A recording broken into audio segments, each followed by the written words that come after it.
رمضان ماہ رمضان ماہ رمضان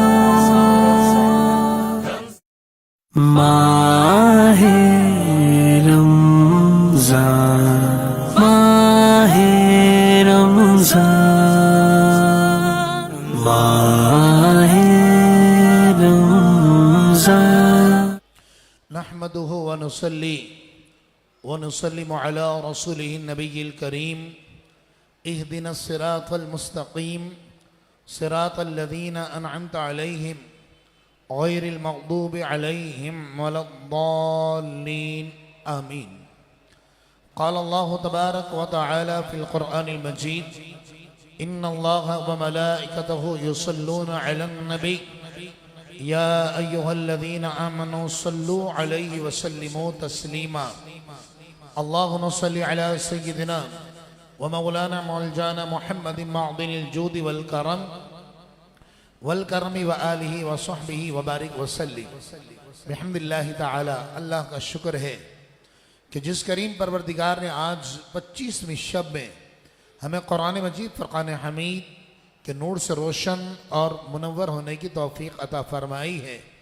اللہ رب العالمین آپ کو ہم سب کو قرآن کے ظاہری اور باطنی جتنے انوار و تجلیات ہیں رب العالمین سب سے ہمیں بہرور فرمائے. سورۃ الممتحنہ سے آغاز ہو رہا ہے. سورۃ الممتحنہ مدنی ہے. بسم اللہ الرحمن الرحیم. اللہ کے نام سے شروع جو بہت مہربان نہایت رحم فرمانے والا. یا ایہا الذین آمنوا لا تتخذوا عدوی وعدوکم اولیاء. اے ایمان والو تم میرے اور اپنے دشمنوں کو دوست نہ بناؤ. اس آیت مبارکہ میں اللہ رب العالمین نے در حقیقت ایک واقعہ بیان کیا ہے. اس آیت کا شان نزول کیا ہے؟ مفسرین اشارہ فرماتے ہیں کہ مسئلہ یہ تھا کہ فتح مکہ کی تیاریاں چل رہی تھیں اور مسلمان مکہ مکرمہ کو فتح کرنے کے لیے جا رہے تھے. تو اس زمانے میں بنی ہاشم کی خاندان کی ایک کنیز سرکار رسالت مآب صلی اللہ علیہ وسلم کی بارگاہ اقدس میں حاضر ہوئی. اور یہ وہ زمانہ تھا کہ جب مسلمان فتح مکہ کی تیاریاں کر رہے تھے.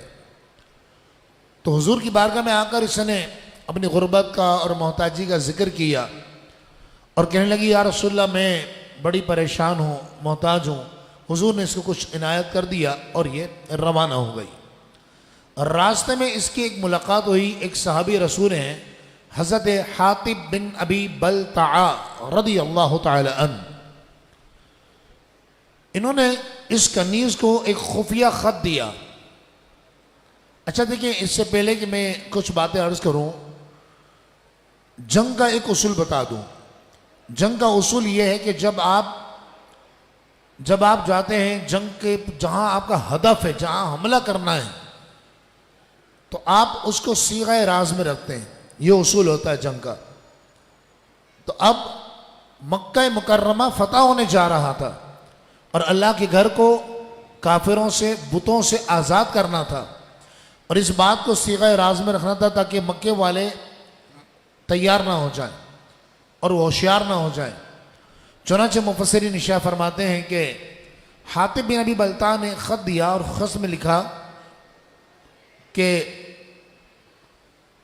رسول اللہ صلی اللہ علیہ وسلم تم پر حملہ کرنے کا ارادہ رکھتے ہیں، لہٰذا اپنا بچاؤ اور احتیاط کر لو. اب یہ تو گویا کہ راز فاش کرنے والی بات تھی نا. لیکن کیا ہوا کہ سرکار دو عالم علیہ السلام کو اللہ نے مطلع کر دیا. حضور نے مولا کائنات علی المرتضی شیر خدا کرم اللہ وجہ الکریم کو بلایا اور فرمایا جاؤ، ایک عورت جا رہی ہے، اس کے پاس ایک خط ہے، وہ مکے والوں کے پاس نہیں پہنچنا چاہیے. عرض کی رسول اللہ وہ عورت کہاں ملے گی؟ میرے آقا جو غیب جاننے والے ہیں، اللہ کی عطا سے غیب جاننے والے ہیں، حضور نے فرمایا وہ عورت تمہیں مقام روضہ خاخ پہ ملے گی. یہ ایک جگہ کا نام تھا روضہ خاخ. چنانچہ مولا کائنات چند سواروں کو لے کر روانہ ہو گئے اور واقعی انہوں نے روضہ خاخ پر اس عورت کو پا لیا. جب اس عورت کو پا لیا تو اسے پوچھا تیرے پاس خط ہے؟ اس نے جھوٹ بول دیا. اس نے کہا میرے پاس کوئی خط نہیں ہے. مولا کائنات نے تلوار کھینچ لی. فرمایا خدا کی قسم یہ عورت جھوٹی ہے، اللہ کے نبی سچ فرما رہے ہیں. یہ صحابہ کا عقیدہ تھا کہ صحابہ کرام علیہ رضوان میں مولا کائنات کہنے لگے یہ عورت جھوٹ بول رہی ہے، اللہ کے حبیب سچ کہہ رہے ہیں، اور آپ نے تلوار کھینچ لی. یہ عورت ڈر گئی اور اس نے خط اٹھا کر حضرت علی کے حوالے کر دیا. اب یہ خط حضور کی بارگاہ میں پہنچ گیا. حضرت حاتب بن ابی بلتع کو بلایا گیا اور ان سے پوچھا گیا کہ آپ نے اتنی بڑی غلطی کی کیوں؟ تو یہ کہنے لگے یا رسول اللہ صلی اللہ علیہ وسلم، بات دراصل یہ ہے کہ مکہ مکرمہ میرے کچھ عزیز ہیں، تو میں چاہتا ہوں کہ اہل قریش ان کے ساتھ کچھ نرمی کے برتاؤ کرے، اور ان کے کچھ احسانات پرانے میرے اوپر ہیں، تو آج میں یہ احسان ان کا اتارنا چاہتا تھا ان کو خبر دے کر. اور میرا ایمان ہے یا رسول اللہ کہ اللہ رب العزت میرا اور اس کے رسول ان کا عذاب نازل ہونے والا ہے، تو میرا خط یہ اہل مکہ کو عذاب سے نہیں بچا سکے گا. حضور نے ان کی اس عذر کو قبول فرما لیا اور انہیں بخش دیا اور ان کی توبہ کو قبول فرما لیا. چنانچہ رب العالمین نے شاہ فرماتا ہے، پھر قرآن کی آیت ہے رسول اللہ کے قلب اطہر پر نازل ہوئیں اور اللہ رب العالمین نے شاہ فرمایا یا ایہا الذین آمنوا، اے ایمان والو، لا تتخذوا عدوی وعدوکم اولیاء، میرے دشمنوں اور اپنے دشمنوں کو دوست نہ بناؤ. تلقون الیہم بالمودۃ، تم ان کی طرف دوستی کا پیغام بھیجتے ہو. وقد کفروا بما جاءکم من الحق، حالانکہ جو حق تمہارے پاس آیا ہے وہ تو اس کا پہلے انکار کر چکے ہیں. یعنی یہ کفار تمہارے کبھی دوست نہیں ہوں گے. یخرجون الرسول وإیاکم، انہی کفار نے رسول کو اور تمہیں مکے سے نکلنے پر مجبور کر دیا. ہوا نا، حضور نے ہجرت کی، کیا مشکلات آئیں. اللہ فرماتا ان تؤمنوا باللہ ربکم، اگر تم کیوں نکالا تھا اللہ کے رسول کو اور تمہیں کیوں نکالا تھا مسلمانوں؟ ان تؤمنوا باللہ ربکم، کہ تم اللہ پر جو تمہارا رب ہے اس پر ایمان رکھتے ہو. بس اتنی تمہاری غلطی تھی اور اتنا تمہارا قصور تھا، بس جائز قصور، حلال قصور. تو اللہ رب العالمین نے آگے فرمایا ان کنتم خرجتم جہادا فی سبیلی، اگر تم میری راہ میں جہاد کرتے ہوئے نکلتے، وابتغاء مرضاتی، اور میری رضا تلاش کرتے ہوئے نکلتے، یعنی انہیں ہم پر غلبہ نہ دے. آگے رب العالمین ارشاد فرماتا ہے تسرون الیہم بالمودۃ، تو تم ان کو دوستی کا خفیہ پیغام بھیجتے ہو. حاتب بن ابی بلتع نے خط بھیجا نا، کہا تم ان کو دوستی کا خفیہ پیغام بھیجتے ہو. وَأَنَا أَعْلَمُ بِمَا أَخْفَيْتُمْ، اور میں خوب جانتا ہوں جو کچھ تم چھپاتے ہو. وَمَا أَعْلَنْتُمْ، اور جو تم ظاہر کرتے ہو. وَمَنْ يَفْعَلْهُ مِنْكُمْ، اور جو تم میں سے ایسا کرے گا. فَقَدْ ضَلَّ سَوَاءَ السَّبِيلِ، بے شک وہ سیدھے راستے سے بھٹک گیا، وہ گمراہ ہو گیا. اللہ رب العالمین ارشاد فرماتے ہیں ان یسخفوکم، ان کافروں کی حالت تو یہ ہے، اور آج حقیقت ہے، آج کے جو حالات اس وقت چل رہے ہیں، جو کفار یورپی یونین پوری ایک ہو گئی، مسلمان تنہا رہ گئے. فرانس کا ساتھ دیا سب نے. اللہ فرماتا ہے ان کے دلوں میں اتنا بغض ہے. ان یسخفوکم، اللہ فرماتا ہے اگر وہ تم پر قابو پالیں، یکون لکم اعداء، تو تمہارے کھلے دشمن ہو جائیں گے. وَيَبْسُطُوا إِلَيْكُمْ أَيْدِيَهُمْ وَأَلْسِنَتُهُمْ بِالسُّوءِ، اور وہ برائی کے ساتھ تمہارے خلاف دست درازی اور زبان درازی کریں گے. اور ان کی تمنا بتا کیا ہے؟ یعنی کافر کبھی بھی راضی نہیں ہوگا. کافر کی تمنا کیا ہے؟ وَدُّوا لَوْ تَكْفُرُونَ، ان کی تمنا یہ ہے کہ کاش تم کافر ہو جاؤ، بس اس سے کم پر وہ راضی نہیں ہوں گے. اور آج آپ دیکھ لیجئے یہود نصارہ کافروں کو خوش کرنے کے چکر میں مسلمان اپنے نبی سے بغاوت کر رہا ہے۔ اللہ رب العالمین ارشاد فرماتا ہے لن تنفعکم ارحامکم ولا اولادکم یوم القیامہ، تمہاری رشتہ داریاں، تمہاری اولاد قیامت کے دن ہرگز تمہیں نفع نہیں پہنچائے گی۔ یفصل بینکم، اللہ تمہارے درمیان قیامت کے دن فیصلہ فرما دے گا۔ واللہ بما تعملون بصیر، اور اللہ تمہارے سب کاموں کو دیکھ رہا ہے۔ چنانچہ پھر اللہ رب العالمین نے مسلمانوں کو فتح عطا فرمائی، مکہ مکرمہ فتح ہوا۔ اللہ رب العالمین ارشاد فرماتا ہے یا ایہا الذین آمنوا، اے ایمان والو، لا تتولوا قوما، ایسی قوم سے تم دوستی نہ کرنا۔ کس قوم سے؟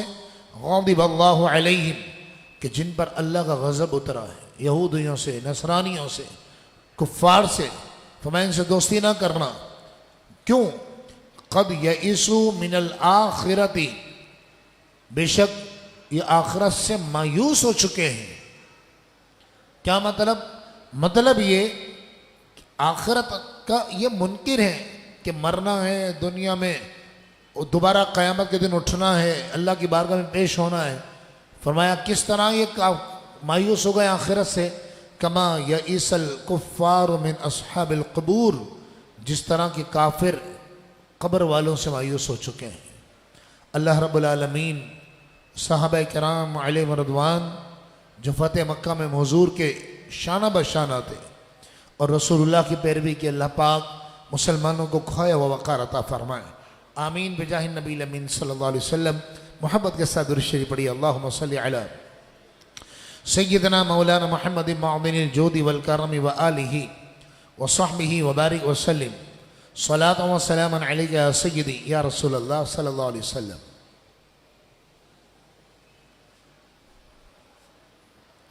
سورۃ الجمعہ سے آغاز ہو رہا ہے۔ سورۃ الجمعہ، اس میں جمعے کے فضائل بیان کیے گئے، حکم دیا گیا جمعے کی نماز میں آنے کا۔ چنانچہ اللہ رب العالمین ارشاد فرماتا ہے بسم اللہ الرحمن الرحیم، اللہ کے نام سے شروع جو بہت مہربان نہایت رحم فرمانے والا ہے۔ یسبح للہ ما فی السماوات وما فی الارض، جو کچھ آسمانوں میں ہے اور جو کچھ زمین میں ہے سب اللہ کے لیے تسبیح کرتے ہیں۔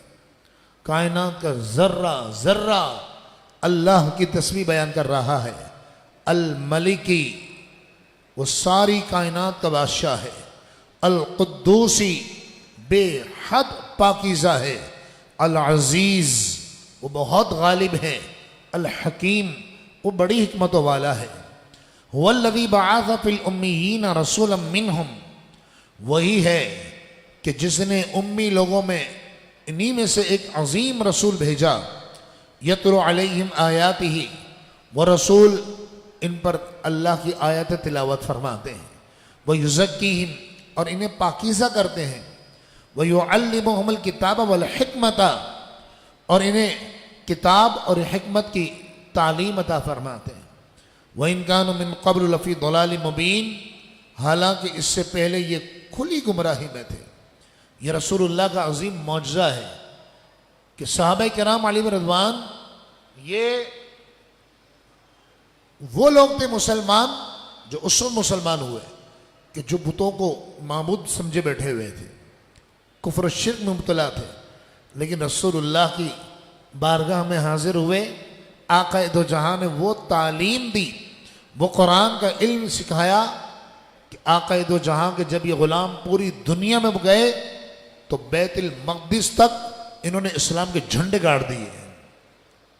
آگے رب العالمین ارشاد فرماتا ہے یا ایہا الذین آمنوا، اے ایمان والو، اذا نودی للصلاۃ من یوم الجمعہ، کہ جب جمعے کے لیے ندا دی جائے، اذان دی جائے، فاسعوا الی ذکر اللہ، تو اللہ کے ذکر کی طرف دوڑو۔ آج بھی جمعہ تھا، آج رمضان کا آخری جمعہ تھا۔ اچھا، رمضان کے اور بلکہ پورے سال کے جمعے، رمضان کے جمعے کی ایک فضائل ہے، لیکن ایسا نہیں ہے کہ آخری جمعے کے کوئی الگ سے فضائل ہیں۔ تو رمضان میں 4 جمعے آئیں یا 5 آئیں، سب جمعوں کے اپنے ایک جیسے فضائل ہیں، یہ یاد رکھیے گا۔ لیکن البتہ جمعہ مسلمان خاص اہتمام سے اس لیے بناتے ہیں کہ یہ رمضان کا آخری جمعہ ہوتا ہے۔ آئندہ بھی جمعہ آئے گا لیکن رمضان نہیں ہوگا۔ آج دیکھیں نا درس قرآن ہو رہا ہے، آئندہ بھی جمعہ آئے گا، یہ شب ہفتہ ہوگی لیکن مسجد سونی پڑی ہوئی ہوگی۔ اللہ پاک جتنے ایام جتنی ساعتیں باقی ہیں رمضان کی، اللہ ہماری بخشش فرما دے۔ رب العالمین نے ارشاد فرمایا جب اذان ہو جائے تو اب اللہ کے ذکر کی طرف آ جاؤ، اب اللہ کے کلام کی قرآن کی طرف نماز کی طرف آ جاؤ، اور سعی الی الذکر یعنی ذکر کی طرف جانا۔ اس لیے علماء نے فرمایا کہ جب پہلی اذان ہو جمعے کی تو اس کے بعد کاروبار کرنا منع ہے، اور باقاعدہ علماء نے یہاں تک لکھا کہ حرام ہے، گناہ ہے۔ تو اس لیے فوراً جمعے کی تیاری کرے اور مسجد میں حاضر ہو جائے۔ فرمایا وَذَرُوا الْبَيْعَ، اور خرید و فروخت چھوڑ دو۔ ذَلِكُمْ خَيْرٌ لَكُمْ إِن كُنتُمْ تَعْلَمُونَ، یہی تمہارے لیے بہتر ہے اگر تم جانتے ہو۔ فَإِذَا قُضِيَتِ الصَّلَاةُ، لہذا جب تمہیں نماز کے لیے بلایا جائے آ جاؤ۔ فَإِذَا قُضِيَتِ الصَّلَاةُ، لہذا جب تم نماز ادا کر چکو، فَانْتَشِرُوا فِي الْأَرْضِ، تو زمین میں پھیل جاؤ یعنی کاروبار کرو۔ وَابْتَغُوا مِنْ فَضْلِ اللَّهِ، اور اللہ کے فضل یعنی روزی کو تلاش کرو۔ وَاذْكُرُوا اللَّهَ كَثِيرًا، اور کثرت سے اللہ کا ذکر کرو، کثرت سے اللہ کو یاد کرو۔ کیا ہوگا؟ لَعَلَّكُمْ تُفْلِحُونَ، تاکہ تم کامیاب ہو جاؤ۔ تو قرآن کامیابی کا دار و مدار اللہ کا ذکر بتا رہا ہے، اللہ کا ذکر۔ نماز سب سے بڑا اللہ کا ذکر ہے۔ 5 نمازیں جو پڑھتا ہو وہ ناکام ہو جائے یہ ممکن ہی نہیں ہے۔ اللہ رب العالمین شاہ فرماتا ہے وَإِذَا رَأَوْا تِجَارَةً أَوْ لَهْوًا انفضوا إِلَيْهَا، اور جب وہ لوگ تجارت یا کھیل تماشے کو دیکھتے ہیں تو اس کی طرف چل پڑتے ہیں۔ اب ہوا یہ کہ جمعے کا دن تھا، رسول اللہ علیہ السلام منبر اقدس پہ جلوہ فرما تھے، ایسے میں کچھ تاجر مال لے کر آ گئے باہر۔ صحابہ کرام علیہ رضوان جو تھے وہ تو بیٹھے رہے، حضور کو چھوڑ کے نہیں گئے، لیکن جو نئے نئے مسلمان ہوئے تھے نا انہیں بارگاہ رسالت کے آداب معلوم نہیں تھے، تو انہوں نے حضور کو چھوڑ دیا منبر پر ہی، اور وہ کہ ہم جا کر پہلے مال لے لیں سستا مل جائے گا، اس چکر میں وہ چلے گئے۔ اللہ نے قرآن کی آیت نازل فرمائے سورۃ الجمعہ میں، چونکہ یہ واقعہ جمعے کے دن ہوا اس لیے رب العالمین شاہ فرماتا وَإِذَا رَأَوْا تِجَارَةً أَوْ لَهْوًا، وہ جب لوگ تجارت کو دیکھتے ہیں یا کھیل تماشا دیکھتے ہیں، انفضوا إِلَيْهَا، تو اس کی طرف تیزی سے چل دیتے ہیں۔ وَتَرَكُوكَ قَائِمًا، اور اے حبیب آپ کو خطبے میں چھوڑ گئے وہ۔ قل، آپ فرمائیے ما عند اللہ خیر من اللہو ومن التجارہ، جو اللہ کے پاس ہے وہ تمہارے کھیل تماشوں اور تجارت سے بہت زیادہ بہتر ہے، لہٰذا اللہ کی طرف آؤ۔ تو کرکٹ میچ کے لیے مسجدیں بند کر دینا، اللہ کے ذکر کو روک دینا، یہ قرآن فرما رہا ہے کہ تم سمجھتے ہو جناب کرکٹ بحال ہو جائے گا۔ میں کرکٹ کا خلاف نہیں بول رہا، لیکن جو طریقہ کار ہے وہ غلط ہے کہ مسجدوں کی پابندی لگا دی۔ ہوا نا ایسا، ہمارے ملک میں ہوا کہ اللہ کے گھروں کو بند کر دیا گیا۔ اللہ فرماتا روزی روٹی کی فکر نہ کرو، واللہ خیر الرازقین، اور اللہ سب سے بہتر روزی دینے والا ہے۔ رب العالمین ہم سب کو پابندی وقت کے ساتھ 5 نمازیں باجماعت ادا کرنے کا سچا جذبہ عطا فرمائے، آمین بجاہ نبی الامین صلی اللہ علیہ وسلم۔ محبت کے ساتھ درود شریف پڑھی، اللہم صلی علی سیدنا مولانا محمد معظم الجود والکرم وآلہ وصحبہ وسلم۔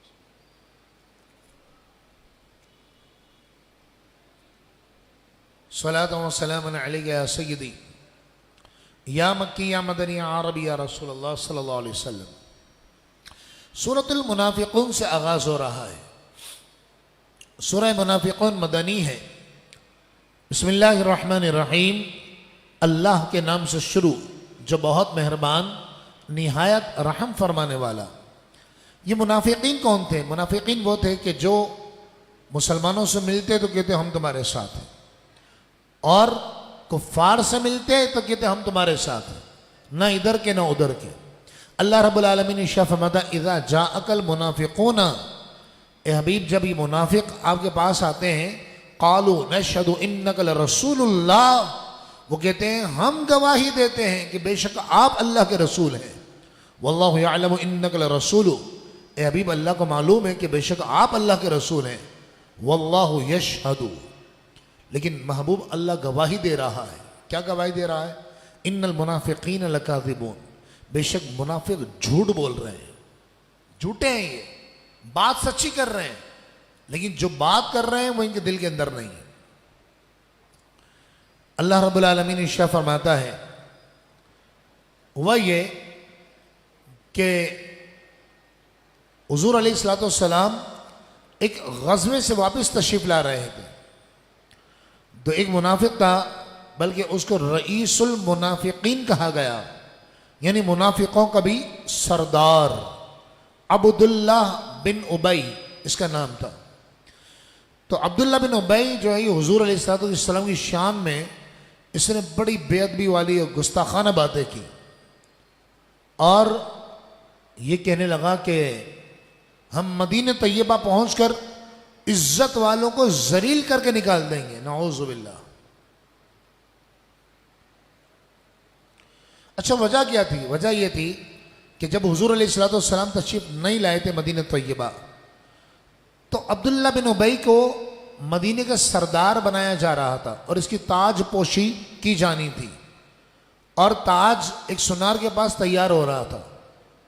ایسے میں رسول اللہ تشریف لے آئے، جب آفتاب رسالت نمودار ہو گیا تو پھر کس کو کیا نظر آنا تھا، اور پھر عبداللہ بن ابی جیسا منافق، تو اس کے دل میں کینہ آ گیا، تو ایک غزوے سے واپسی پر اس نے کہا کہ ہم عزت داروں کو ذلیل کر کے نکال دیں گے، اور اپنی قوم سے بولا کہ لوگوں سے کہنے لگا ان پر خرچ نہیں کرو تاکہ یہ پریشان ہو کے مدینے سے بھاگ جائیں، ان کا ساتھ مت دو۔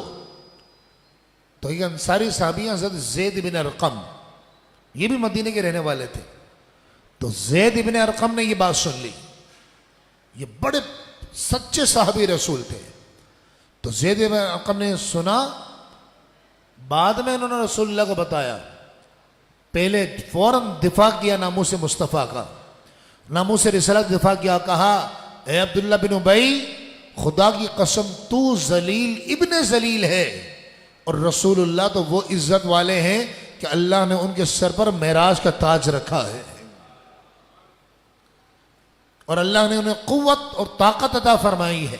تو عبداللہ بن ابی یہ سن کے کہنے لگا کہ میں تو مذاق کر رہا تھا، میرا کوئی ایسا ارادہ نہیں تھا۔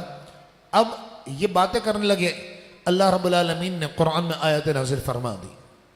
اللہ رب العالمین شاہ فرماتا ہم الذین یقولون، یہ وہی منافق وہ لوگ ہیں جو کہتے ہیں لا تنفقوا علی من عند رسول اللہ، کہ تم اللہ کے رسول کے ساتھ جو لوگ ہیں ان پر خرچ نہ کرو، حتی ینفضوا، یہاں تک کہ وہ پریشان ہو کہ یہاں سے چلے جائیں، وَلِلَّهِ خَزَائِنُ السَّمَاوَاتِ وَالْأَرْضِ، ارے زمین و آسمان کے سارے خزانے تو اللہ کے پاس ہیں، وَلَكِنَّ الْمُنَافِقِينَ لَا يَفْقَهُونَ، لیکن یہ منافقوں کی یہ بات سمجھ میں نہیں آئی۔ یقولون، وہ منافق تو یہ کہتے ہیں لَإِن رَجَعْنَا إِلَى الْمَدِينَةِ، کہ اگر ہم مدینہ منورہ لوٹ کر گئے لَيُخْرِجَنَّ الْأَعَزُّ مِنْهَا الْأَذَلَّ، تو ضرور ہم عزت داروں کو ذلیل کر کے نکال دیں گے۔ سنو، وَلِلَّهِ الْعِزَّةُ وَلِرَسُولِهِ وَلِلْمُؤْمِنِينَ، ساری عزتیں تو اللہ کے لیے ہیں، اس کے رسول کے لیے ہیں اور صحابہ کے لیے ہیں۔ مومنین سے مراد صحابہ ہی ہے نا، صحابہ کرام علیہ رضوان۔ تو جو صحابہ کرام کے بارے میں غلط بات بولے وہ خود ذلیل ہے، یہ قرآن نے بتا دیا۔ عزت اللہ کے لیے، رسول کے لیے اور صحابہ کے لیے۔ وَلَكِنَّ الْمُنَافِقِينَ لَا يَعْلَمُونَ، لیکن منافق اس بات کو کبھی نہیں سمجھ پائیں گے، وہ جانتے ہی نہیں ہیں۔ وَلَن يُؤَخِّرَ اللَّهُ نَفْسًا إِذَا جَاءَ أَجَلُهَا، اور ہرگز ایک لمحے بھی کسی جان کو تاخیر نہیں ہوگی، کب؟ اذا جاء اجلها، جب اس کی مقرر کی ہوئی مدت آ جائے گی، جب موت کا وقت آ جائے گا۔ واللہ خبیر بما تعملون، اور اللہ تمہارے تمام کاموں پر خبردار ہے۔ اللہ رب العالمین صحابہ کرام کی عزتوں کا صدقہ آج جو مسلمان اپنا وقار کھو چکے ہیں، اللہ پاک مسلمانوں کو دوبارہ کھویا ہوا وقار عطا فرما دے، آمین بجاہ نبی الامین صلی اللہ علیہ وآلہ وسلم۔ سورۃ الطلاق سے آغاز ہو رہا ہے۔ سورہ طلاق مدنی ہے۔ بسم اللہ الرحمن الرحیم، اللہ کے نام سے شروع جو بہت مہربان نہایت رحم فرمانے والا ہے۔ یا ایہا النبی اذا طلقتم النساء، ایک غیب کی خبر دینے والے نبی آپ لوگوں سے کہیے، اذا طلقتم النساء، جب تم اپنی عورتوں کو، بیویوں کو طلاق دینے کا ارادہ کرو، فطلقوہن لعدتہن، تو ان کی عدت کے وقت پر انہیں طلاق دو۔ اب ان آیات کا مطلب کیا ہے، مقصد کیا ہے، مراد کیا ہے، مدعا کیا ہے؟ مفسرین ارشاد فرماتے ہیں مسئلہ یہ ہے کہ جتنے حلال کام ہیں جو شریعت نے جن کو حلال کہا ہے، ان میں سب سے ناپسندیدہ طلاق ہے، ٹھیک ہے؟ اب اگر ایسا ہوا کہ میاں بیوی کی بن ہی نہیں رہی، آپ کو یاد ہوگا کہ 5ویں پارے میں جب ہم پہنچے تھے تو میں نے وہاں پر پورا بیان کیا تھا کہ قرآن نے کیا کہا کہ جب میاں بیوی کی لڑائی ہو تو ایک جج منصف بیوی کی طرف سے ہو، ایک منصف شوہر کی طرف سے ہو، اور وہ دونوں صلح کرائیں تو اللہ دونوں کے درمیان محبت پیدا فرما دے گا، ٹھیک ہے؟ لیکن اگر ایسا ہوا کہ پھر لڑائی ہو گئی اور آپ کو اس صلح کی صورت ہی نظر نہیں آ رہی، تو عام طور پر لوگ کیا غلطی کرتے ہیں؟ دیکھیں 3 گرہیں لگائی ہیں آپ نے نکاح میں، قبول ہے قبول ہے قبول ہے کے کر 3 گٹھانے لگائی ہیں، 3 گرہیں لگا دی آپ نے، اب 3 طلاق دیں گے، 3 کھل جائیں گی، عورت آزاد ہو جائے گی، نکاح ٹوٹ جائے گا، طلاق پڑ جائے گی۔ اب اگر ایسا عام طور پر لوگ کیا کرتے ہیں 1 2 3 4 کر کے آ جاتے ہیں، پھر پریشان ہوتے ہیں، ہائے ہمارے چھوٹے بچے ہیں، ہائے ہمارا کیا ہوگا، ہماری معاشرے میں عزت کے کیا ہوگا، میں نے تو غلطی سے کہہ دیا تھا، میں نے تو غصے میں کہہ دیا تھا، میں تو یوں کر رہا تھا، میں تو دل میں نیت نہیں تھی، میں تو یوں کہنا چاہ رہا تھا، میری تو بیوی نے نہیں سنا تھا، میری بیوی نے کام بند کر لیے تھے، اس نے فون پھینک دیا تھا۔ دیکھیں یاد رکھیں، شوہر طلاق دے، لفظ طلاق کے ساتھ بیوی سنے نہ سنے، قبول کرے نہ کرے، بیوی طلاق پڑ جائے گی۔ تو شریعت نے ایک طریقہ بیان کیا اس کا۔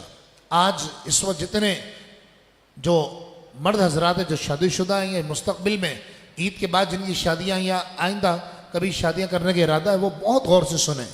کبھی ایسا ہو جائے کہ اللہ نہ کرے بالکل ایسا لگ رہا ہے آپ کو کہ یار اب اس عورت کے ساتھ میرا گزارا نہیں ہو سکتا، تو شریعت نے آپشنز رکھے ہیں، جیسے قرآن نے بیان کیا نا، ان کی عدت کے وقت میں انہیں طلاق دو۔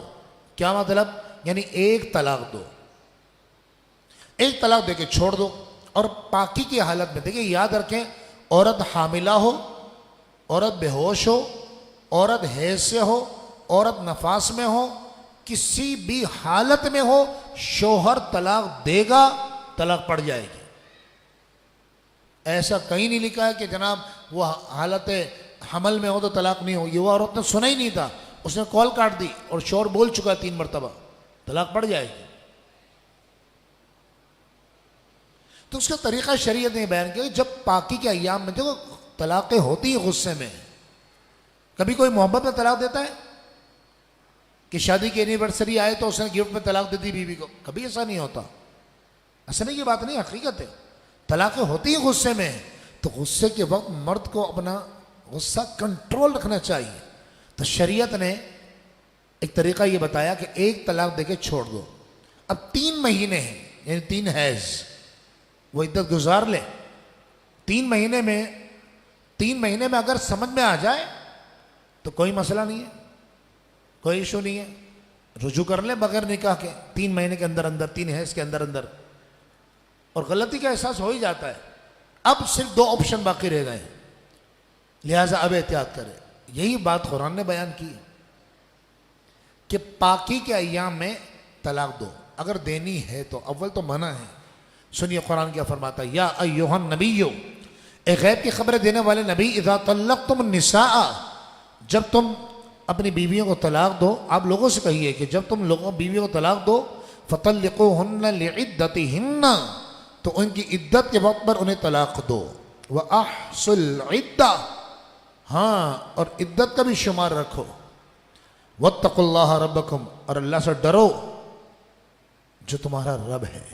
اچھا یہاں میں بات عرض کر دوں، یہ مسئلہ سننے کے بعد کوئی اپنے آپ کو مفتی اعظم نہ سمجھ لے کہ جی مجھے طلاق کے سارے مسئلے معلوم ہو گئے، نہ بھائی، 6 سال درس نظامی پڑھتا ہے نا عالم دین جو بن رہا ہوتا بچہ، 6 سال کے بعد 7ویں سال میں جا کر علماء اس کو طلاق کے مسائل پڑھاتے ہیں، اور یہاں ہر ایرا غیر نتو خیرہ اڑ کر وہ فتوے دے رہا ہوتا ہے، وہ کہتا ہے طلاق ہو گئی، نہیں ہوئی، وغیرہ وغیرہ۔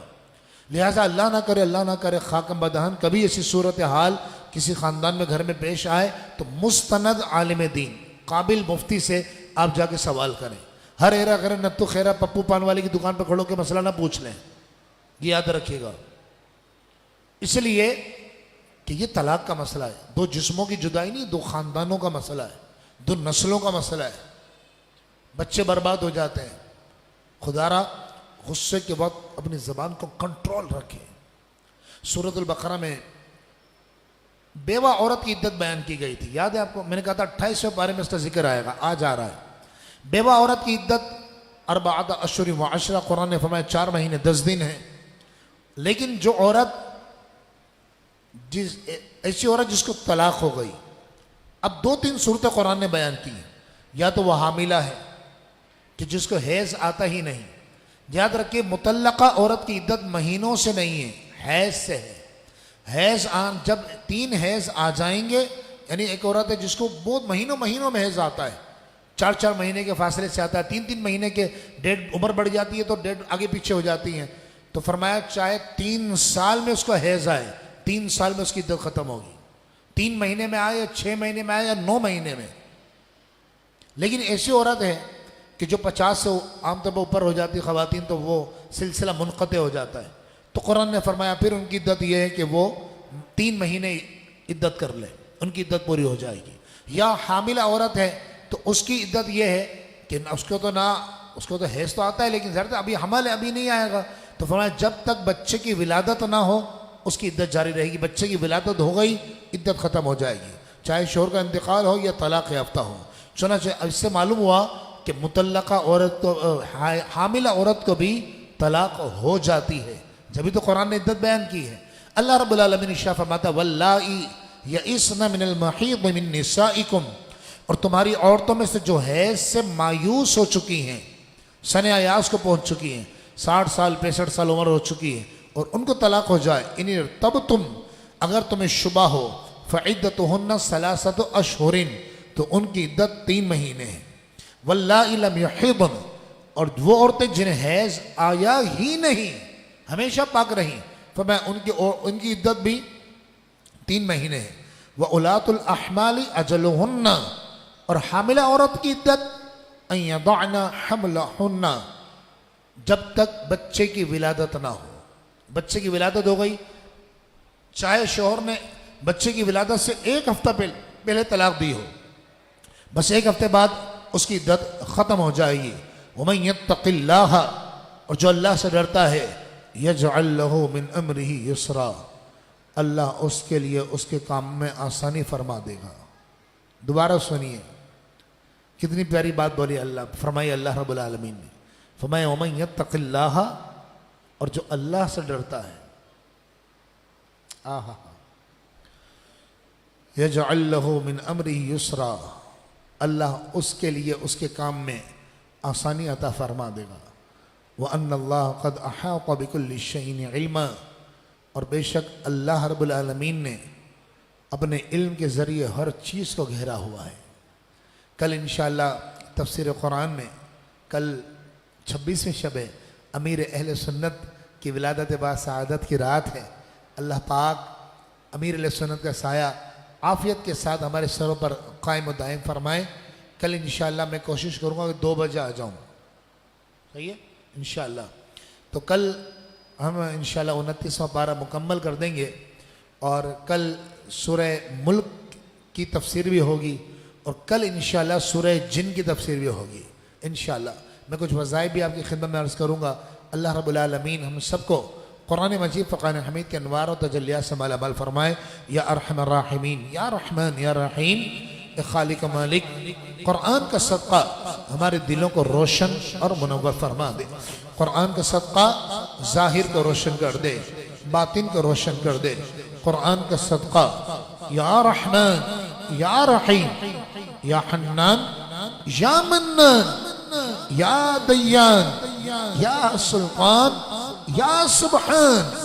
اے خالق مالک جتنے بیمار ہیں قرآن کے ایک ایک لفظ کے صدقے قرآن بیماروں کو شفا عطا کر دے. جو مقروض ہمارے قرض سے نجات عطا کر دے. جو کرائے کے گھروں میں مولا عالی شان ذاتی گھر عطا کر دے. اے خالق اے مالک جو بے اولاد ہیں سنی گودوں کو آباد کر دے. یا رحمان یا رحیم.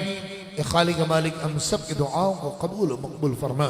میں یہ کیوں کہوں مجھ کو یہ عطا ہو وہ عطا ہو وہ دے کہ ہمیں شاہی میرے گھر بھر کا بھلا ہو. مٹی نہ ہو برباد پس مرگی لاہی. جب خاک اڑے میری تو مدینے کی ہوا ہو. جب دمی واپسی ہو یا اللہ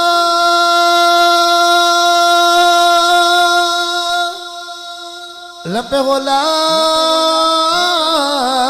الہ الا اللہ محمد رسول اللہ.